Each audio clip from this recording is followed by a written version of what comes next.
What's going on, ladies and gentlemen? Thank you so much for tuning in. It's me, Mikey Pipes. And today we're back on Long Island, New York, solving another comfort program that so many homeowners deal with. One bedroom is like the Sahara Desert, and the other feels like Antarctica. Sound familiar? One of the kids likes it warm, the other one likes it cold. One kid's sleeping with 3 blankets, while the other one's got a fan blowing on them all night long. No wonder, no matter what you do with the thermostat, somebody in this house is unhappy. And the problem isn't the thermostat. It's that this home only has one temperature control controlling multiple rooms.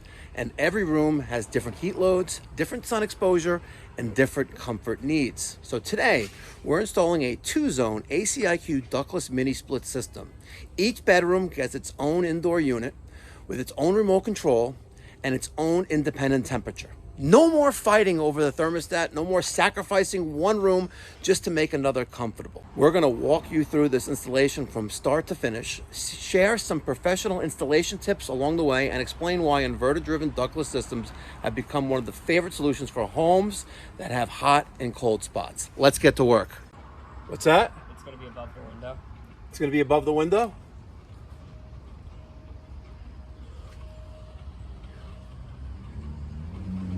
Yeah, at the top of a 32-foot ladder, 3 stories off of grade. There's Daniel. We good. All right, we're in the first bedroom on the 3rd floor. Daniel's drilling a pilot hole to go outside. That hole's gonna accommodate our line set, drain, and electric.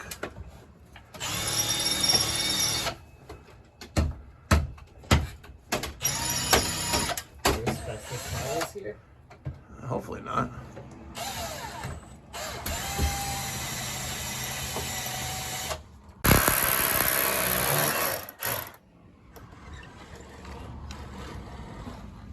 You through?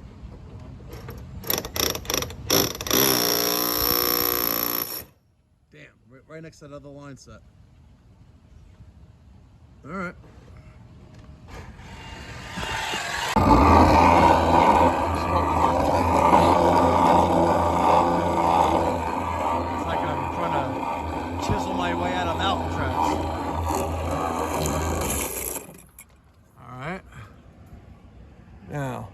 Now we got this wire mesh to deal with.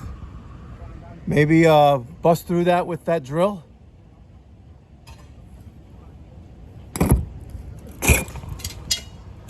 Keep going. I want to bust through that wire mesh.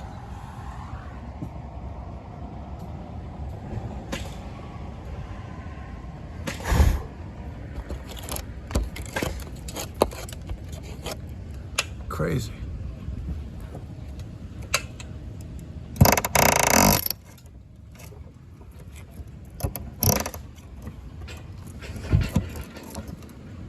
No, you're good there. You can't go here more with the drill, with the hole saw. Bust through that metal mesh. Won't fit? Okay. Maybe got needle nose or a pair of snips.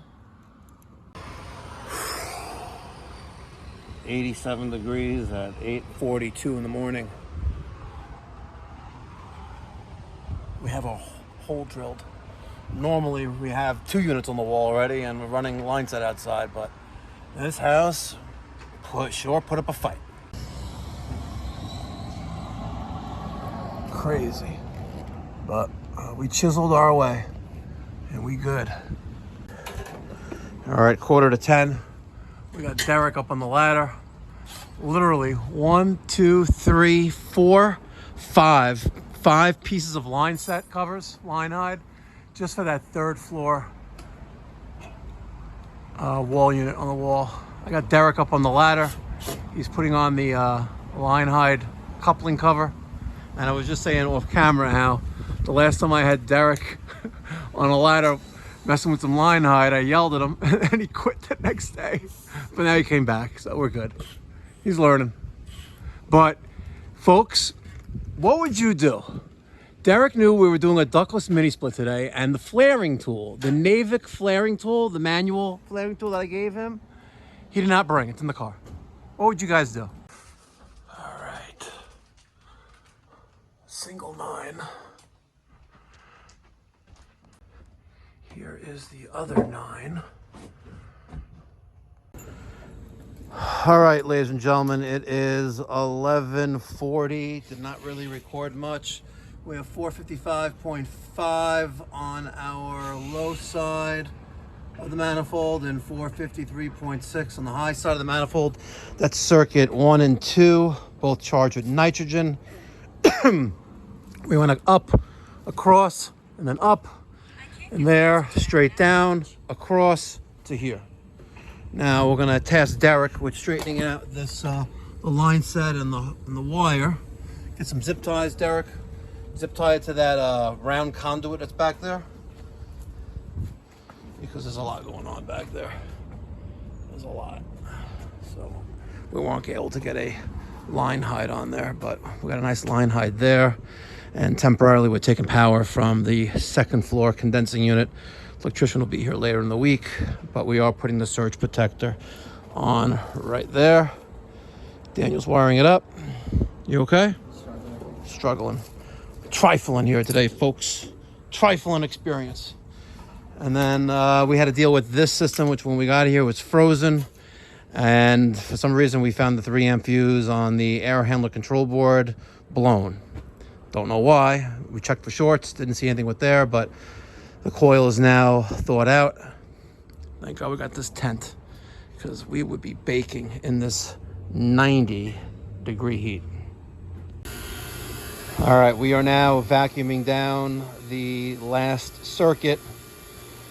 I got the field piece straighter core removal tool there with the Appion vacuum hose and the ACO Tools Micron gauge. Now off camera, we were using that one in Derek's hand, and literally that Micron gauge between that one and that one was not holding a vacuum. It couldn't even pull a vacuum below like 500, 600. It would get to like 500, then jump up to like 1500, and then went back down again. And then I asked Daniel what his thoughts are, and he said, it's got to be that. So we took that out of the equation, put a different one in, and now it's at 215, 14, 13, 12, 11, 10 microns. Crazy.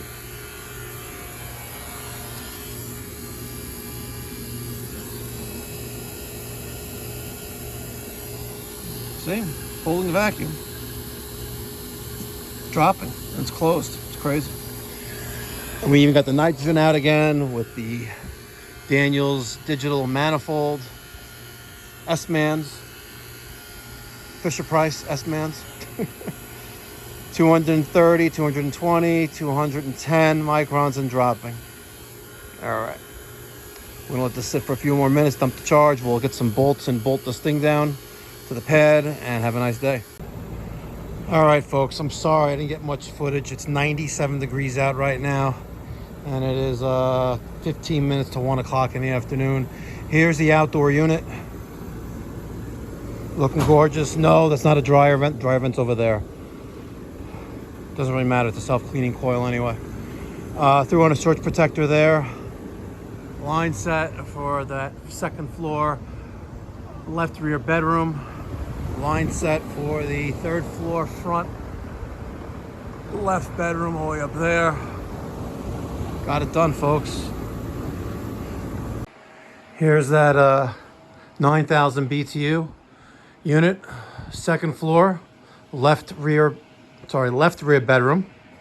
It is nice and chilly in this room at 60. So unlike Fujitsu wall evaporators, my ACiQ systems go down to 60. Beautiful. Let's go look at the third floor. Beautiful. Absolutely beautiful. Sweet.